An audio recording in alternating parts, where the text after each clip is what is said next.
We have spent the whole day going around, and we decided to come to this place to meet you people.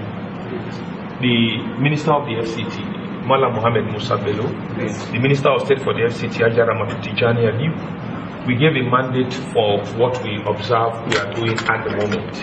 And we decided to spend all our time since the few days going around churches and mosques. And if you observe, we have been on Friday at some Jumat mosques at Kubwa. We've shut down some of them at Kubwa. We've shut down some churches.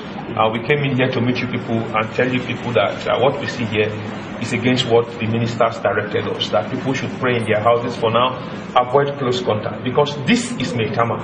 And most of the coronavirus cases we have gotten are in Maitama.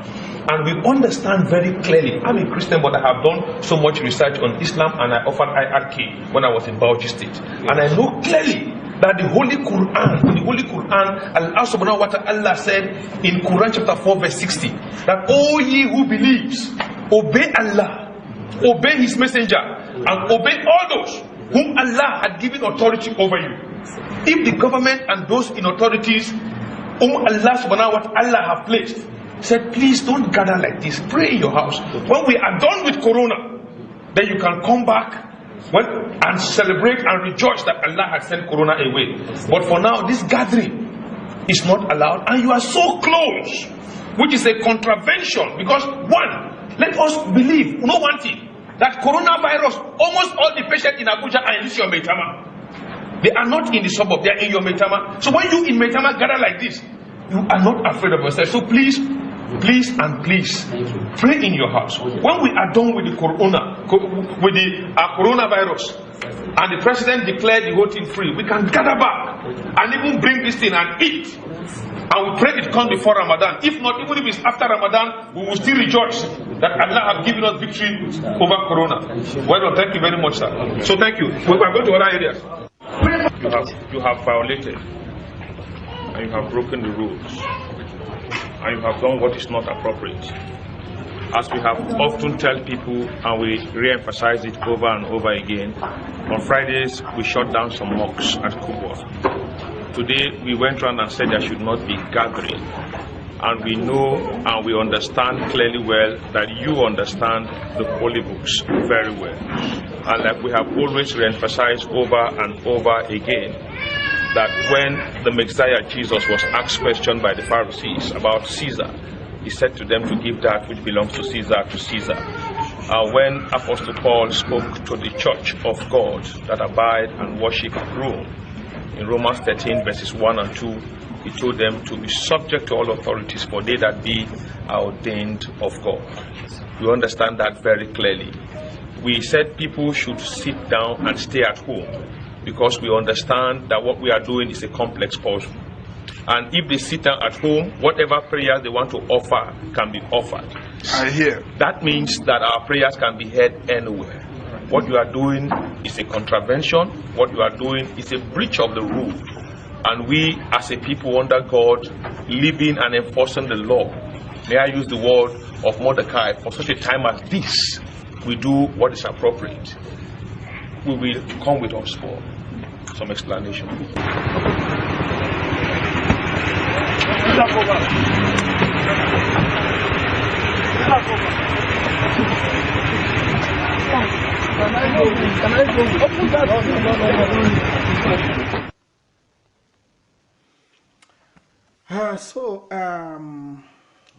When we tell you that Nigeria is a country of injustice, Nigeria is a country of nepotism, Nigeria is a country of deceit and lies, people continue to argue. People are ready to do anything. They are ready to kill. They are ready to maim to keep one Nigeria. What you've seen here is a typical situation of one rules for some people and other rules for another.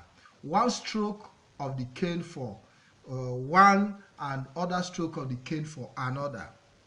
Same rules were created for everybody to obey, and definitely, you can see for yourself that the mosque was approached, and even he was even the mosque educating them on social distancing. But when he came and met the pastor, he even refused to give the pastor a handshake. He was so composed, he was so bold, and at the end of the day, the pastor was taken away with siren and was disgraced on the street. This is the Nigeria where injustice, where the church is different, is treated differently from the mosque. The video speaks for itself. The video speaks for itself. And this is the reason we continue to point out that Nigeria is a false and a fake creation. How can you make a different rule for the mosque and a different rule for the church in the same country? When we talk about Christianity being under attack, these are typical examples. And the man, the head of the task force, have also confirmed that he is a Christian. You know, but he has to work to impress his masters who sent him on duty. The pastor was arrested, put into the police van, driven away, even while he was talking in the mosque, the prayer was still going on. The worshippers in the mosque were busy praying, carrying out their rituals. But the church have been disorganized. The pastor followed them to the church. Why? Because the church is not violent. He knew that if he tried such a thing in the mosque, he won't leave that place alive. Because the Islamic religion is a violent one. And they do anything they can to protect their religion. He knows that he cannot arrest the imam because he will never even be allowed to leave that place alive. So we are pointing out some of the things that are happening that have made some of us, become disgusted with that name called Nigeria. And it's impossible for us to say we want to, there is no compromise. In the country where I live, such thing cannot happen. You cannot keep a certain rule for some, and that is why in a country, in a society where there is no justice, you can never find peace. And that's the reason we are pointing out some of these errors for those who have decided, who are bent on keeping Nigeria as one.